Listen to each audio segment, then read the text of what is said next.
Welcome to the KR850 Day 8 Making Garments Part 2.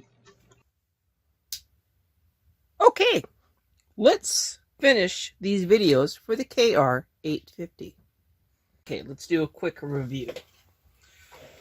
We are in section 8, Making Garments. We have already gone over how to make a tight selvage. We have touched on increasing and decreasing stitches. It says for increasing the multicolor rib, I talked about it. I have not demonstrated it, but I will probably put it in with the jacquard ribbing section. That is going to be a bonus section in January.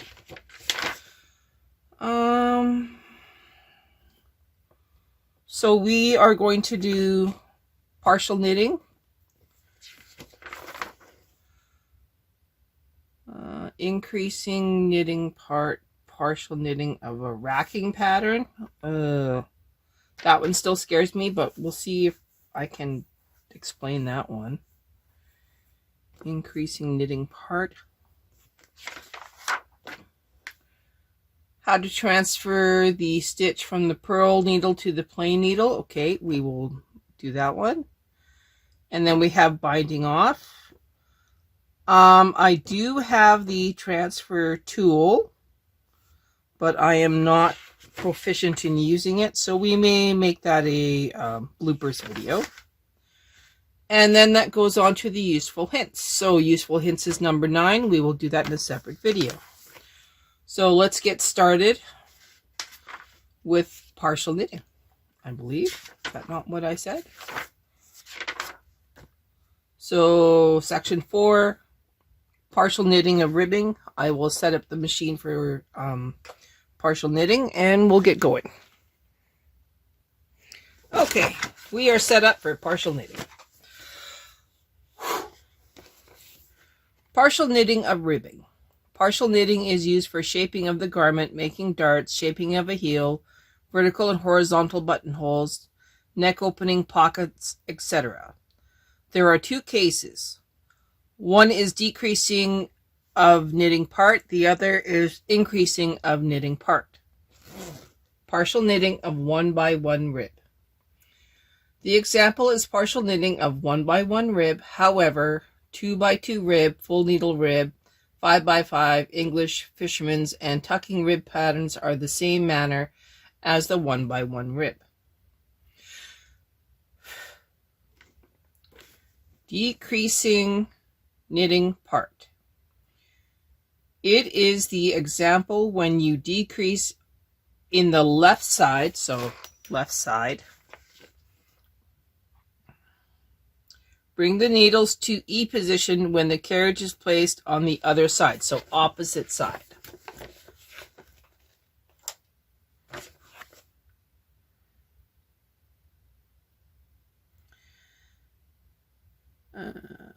You can increase the stitches only at the side opposite to the carriage. Set both carriages as shown.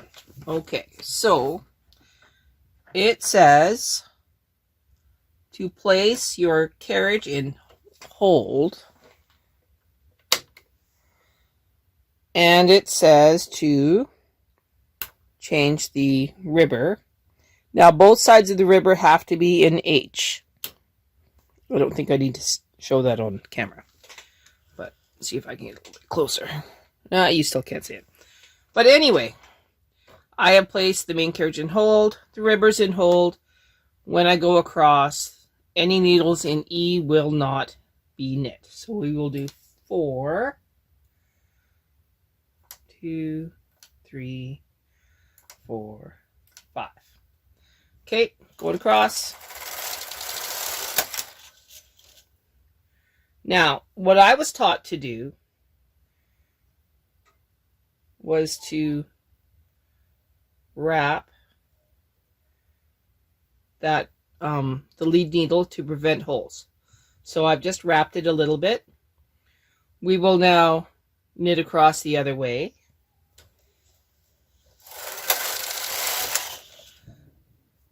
And now we will take those out of hold.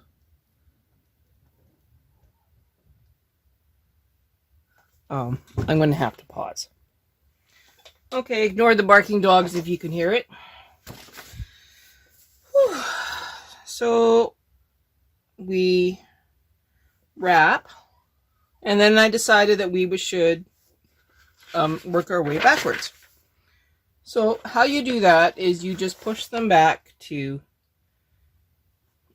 D position.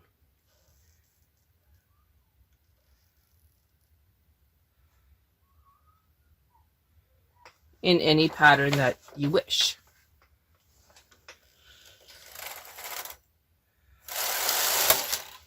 And there they've knit back. Now we can do the same maneuver on the opposite side.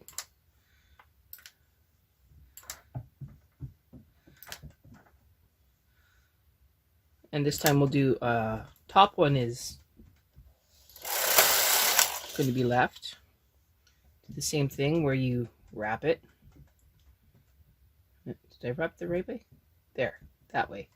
So E-wrap, knit back. Now we'll put them all into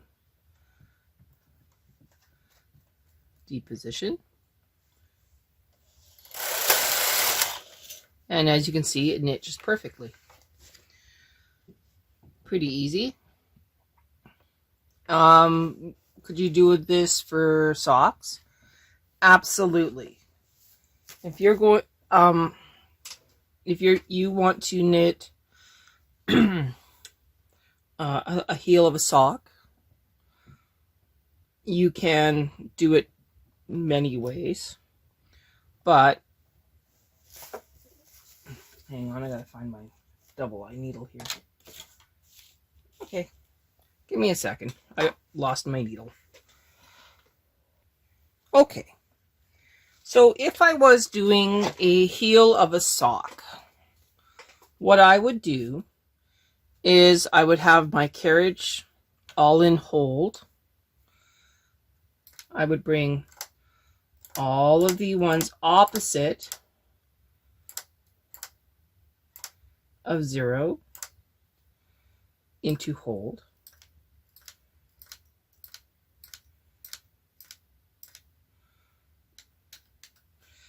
Now, personally, I would then take my heel and I would move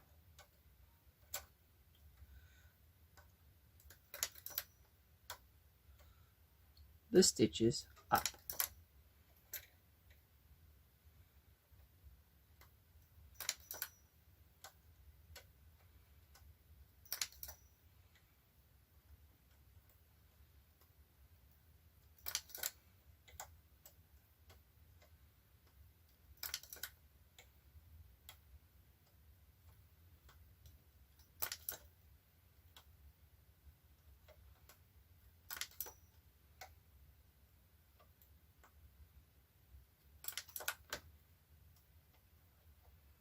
Now we're doing opposite side. So this is 1 of 0, so that is now 0, 0. Extra 1. We're going to knit across.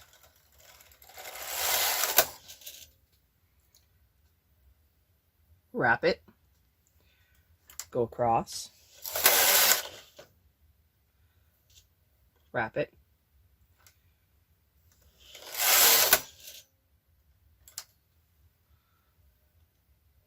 Wrap it.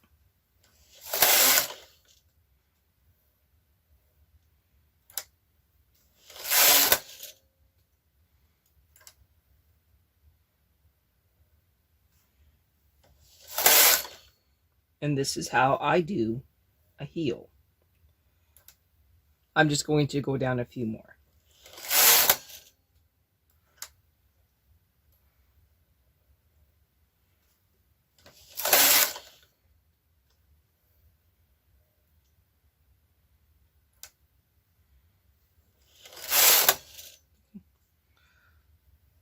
Now to go back, we just put that one back into D. You can see this little bubble forming here. You can use one of these. Go up underneath.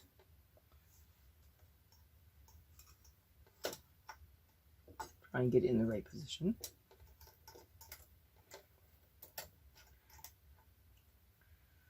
Stab it in. Put a small claw weight on it and continue on.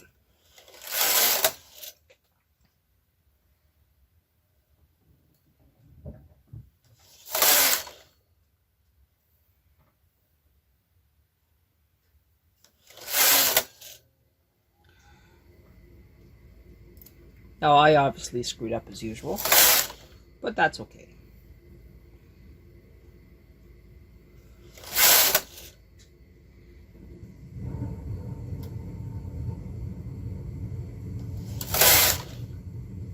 And then to finish this off, we just take it out of hold and we knit across. Now we can transfer them back.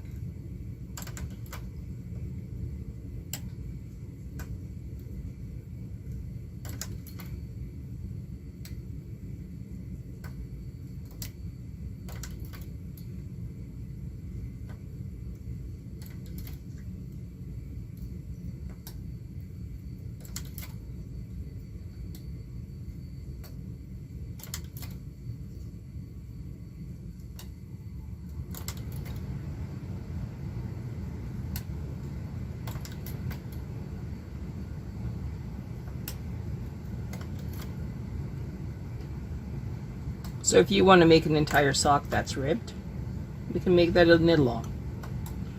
So there's all of those are done. Now we knit normally. 1, 2, 4, 5. Now obviously I accidentally dropped one here. That's fine. We're going to take this off now, and then we will take a look at what we did.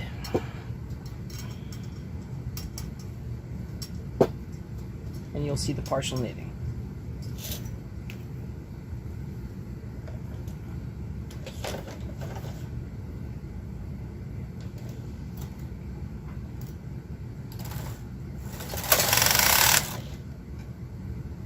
All right, I'm not too worried about that one that I dropped. It's okay. But you can see where we did the partial knitting, where it curved in. And then you can see how I did a heel, even though I dropped this one. Now, can I pick that one up? Absolutely. Pick it up with my latch tool.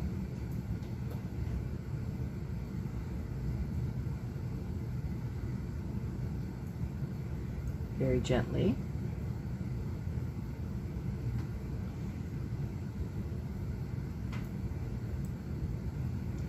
Now, why did it drop? I don't know. Chances are I didn't have enough weight on it.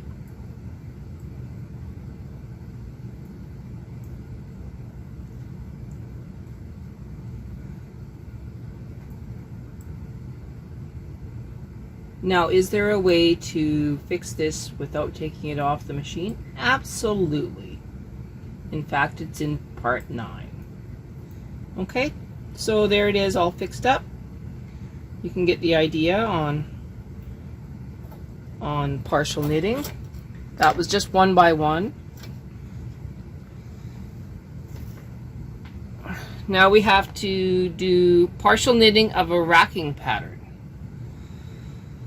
So how do we do a racking pattern? In the racking pattern, it is impossible to bring both needles to E position. So please knit partial knitting of racking pattern according to the following method. So the example is a racking pattern of English rib. If it's English rib, then I'm going to have to set up for English rib. So I'm going to set up the machine for English rib, do a little bit of English rib, and then we'll come back and we will do partial knitting of English rib. Okay, I have tried 7 times now to understand the partial knitting of the racking rib pattern. It is showing me this setup where I have the ribber in part on the right hand side. It's in P. It's normal on the left hand side. And I was completely confused why all of a sudden I have a tuck lever in. So I went back into the ribbing, and as it turns out, in the book it has fisherman's rib is that setup. So this sample is not racked English rib, it is fisherman's rib, which is why I could not get my my samples to work at all, and I was getting extremely frustrated. So we're going to try our best to do partial knitting on fisherman's rib, because that is what it is showing us right here. The settings are fisherman's rib. They are not what it's supposed to be. As for why it's in part, I don't know. I can't see anywhere on here where it says to put the carriages into part instead of into tuck. So I can't actually demonstrate this because I don't understand it. It is not explaining why it is in part. I will have to ask the powers that be to please demonstrate how to do partial knitting of racking pattern for the KR850, because I cannot understand at what point I press the part buttons. Like I said, it's not in here. At no point does it say that I have to push the part buttons. Doesn't make sense to me. Part 5 in making garments is about using the transfer needle. So I will prepare some more yarn, prepare some more knitting, and then we will do part 5, transferring the stitches up and transferring the stitches down. Okay, double eye transfer needle, section 5, carrying on. How to transfer the stitches. How to transfer from the purl needle to the plain needle.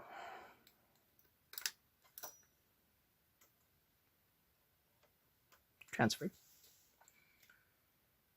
How to transfer the plain needle to the purl needle.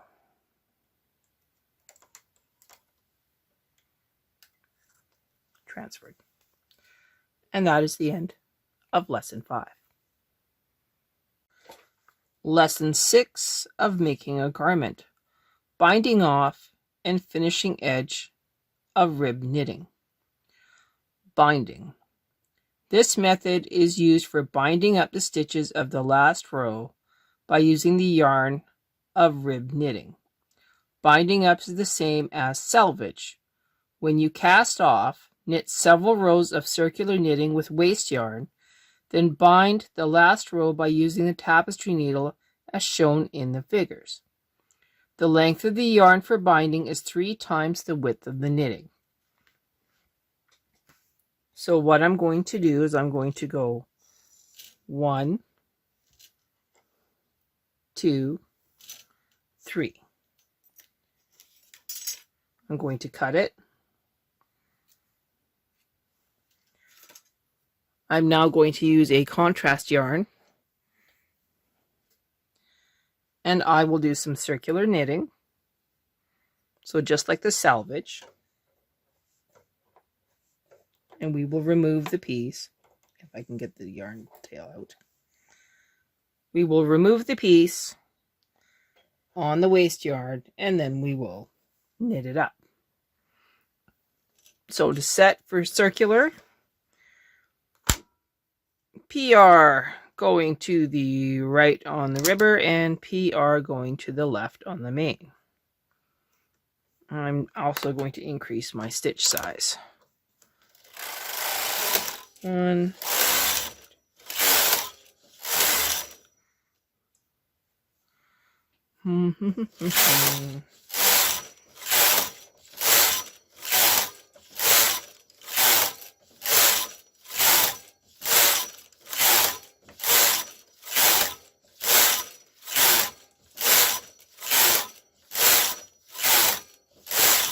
That's probably okay.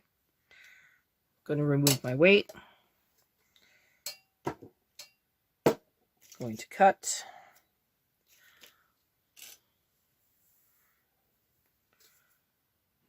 Now I'm going to release. Again, I'm struggling to get the yarn through.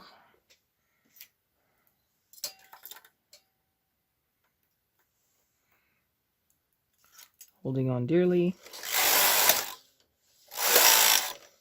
Okay. Releasing all weight. So now it says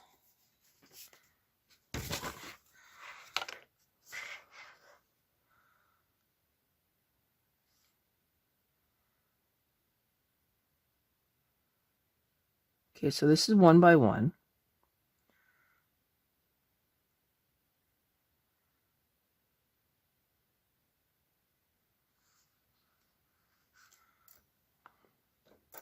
Got to figure out how to hold this. 1 second, please. Okay, at first glance, it looks like we take this one end and we go all the way over to here. That's not what we're doing. It looks like we go through the end stitch, through the loop, come up, go through the loop of the second one, and then come back, go over, go back, through, and over. So, kind of hard, but I'm going to bring this through here. Okay. So I can see what I'm doing. And everybody stays out of the way. Okay. So we're opening it up real wide here. Okay. Give it a little squeeze. So what I see is we're coming up through the ribber, going to the neighbor, getting all of these out of the way, trying not to get caught on anything. I'm going to just hook these so they stop coming up.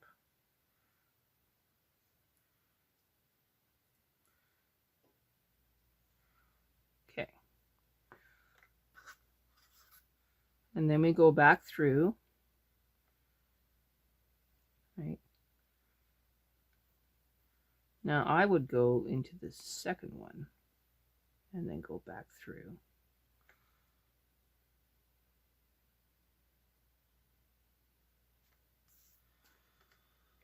Goes up, in, no, back through.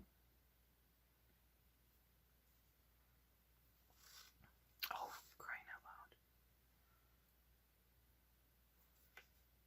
To here.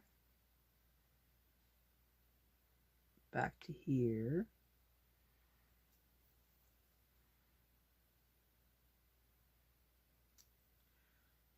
Into the next one. back to the first one,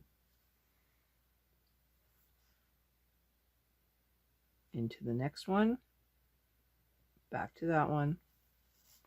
Oh, crying out loud. Oh my lord. Okay, 1 second. Okay, I have cut those nasty ones.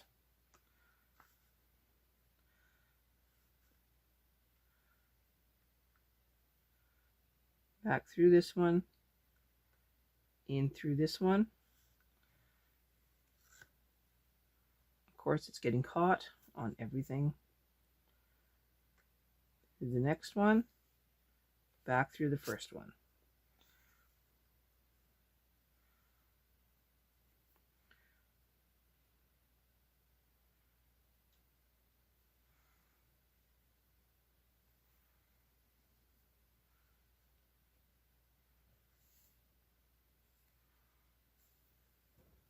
Their example is very, very, very poorly done.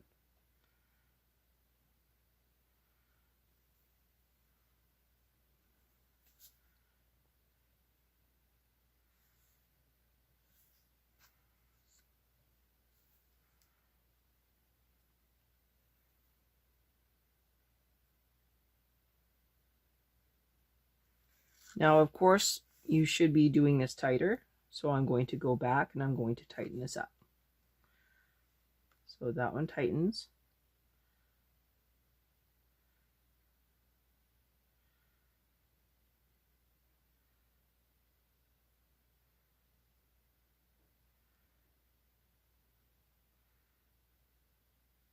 Those who know that this one is also named or called Smiles and Frowns, and it is Diana Sullivan's go-to bind off.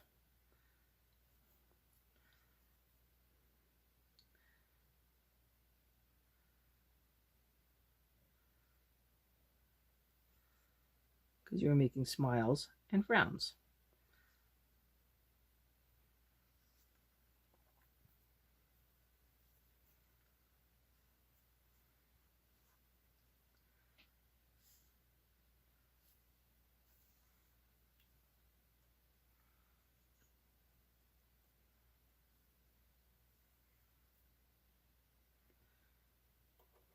This is easiest done on a lap with no distractions.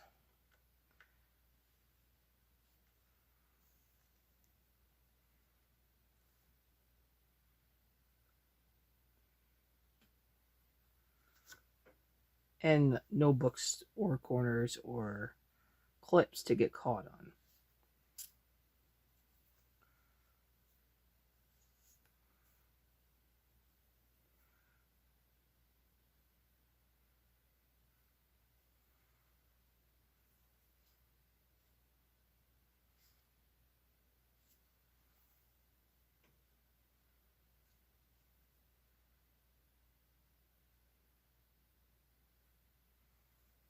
You're just moving back and forth, making the world's cleanest edge.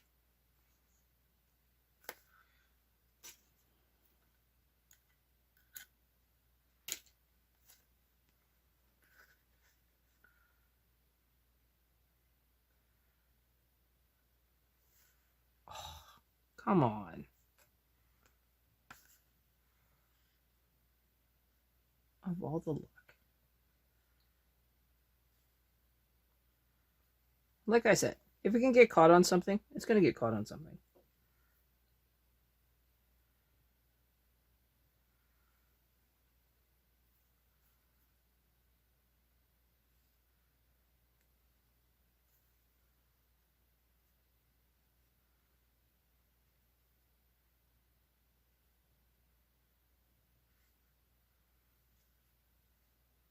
If it can tangle, it's going to tangle.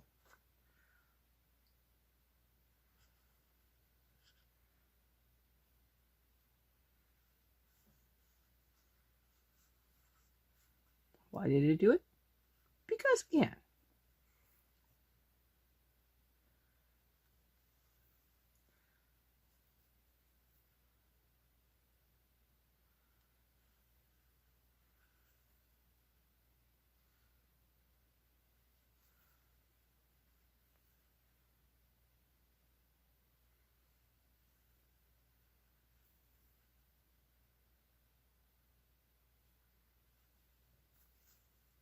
I think you get the idea. We'll finish this up and then we'll come back. Okay, we are back. Now we're going to remove the waste yarn. My favorite way.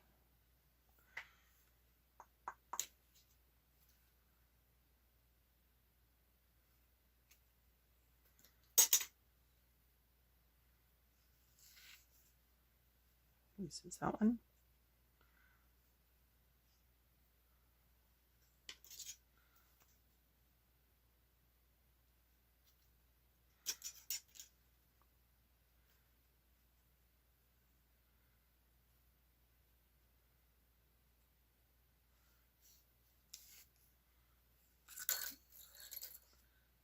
Of course, there's always going to be some drama.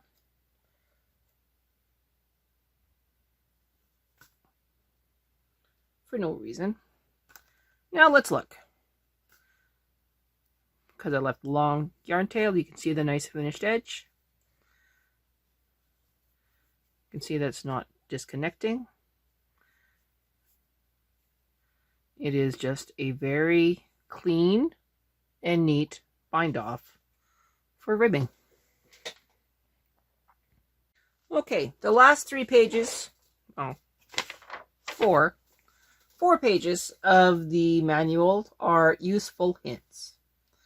How to pick up dropped stitches and unraveling the rows. Doesn't need to be demonstrated. All you're doing is you are using the hook tool and your latch tool, and you are going fishing for those stitches. If you can transfer all your stitches up and then remove your ribber and latch it up, do it that way. It's a lot easier. If you need to unravel rows, then your ribber is up. You just pull gently on the yarn and you back it up, just like you would any other knitting. It's really not a big deal. If your carriage should jam, well, you see that a lot in my videos where it just doesn't go. What you do is you put it in KR, or not KR, CR, which is carriage remove. And then you just pick it up carefully and take it away from the situation. However, if you put it in CR, make sure you put it back into your knitting position that you were in. And then you will have to rememorize rows if you were patterning. When it comes to the ribber itself, you have a jam, you've removed the main carriage, you just move it forward and take it out of the situation and reset your stitches. Not a big deal. Can you use your knitter as a single bed with the ribber attached? Absolutely. You do not have to remove your ribber every single time. In fact, you can have many stitches just on the main bed and still have your ribber attached to do your knitting. You've actually seen it when I was knitting the little heel on the sock there. So, that brings us to how to replace the purl needle. For that, it's the same maneuver that you do for the main bed, where you remove the needle retention bar, which is that little white one that is currently screwed on there right now. And you move the needle up and you move it out. Do not cut the head on the needles. You are not working on a pass-up machine. Leave the head intact. Otherwise, you risk dropping the needle into your needle bed and then you have to go fishing. Don't do that. For maintenance, that is part 5. Each time you finish your work, clean the bed. Give it a vacuum. Take a nice lint-free cloth over top of it and just clean it up a little bit. When it comes to your carriage, clean it with a Q-tip. And just make sure that all the tracks are nice and clean and lint free. If you see a lot of lint, give it a brush. That's what your little brush is for. And that is the end of the series. As for partial knitting, I'm going to have to do more research because I don't get partial knitting on a racking pattern. So what can we do next? Well, we got to come up with a knit along. So let's see what happens.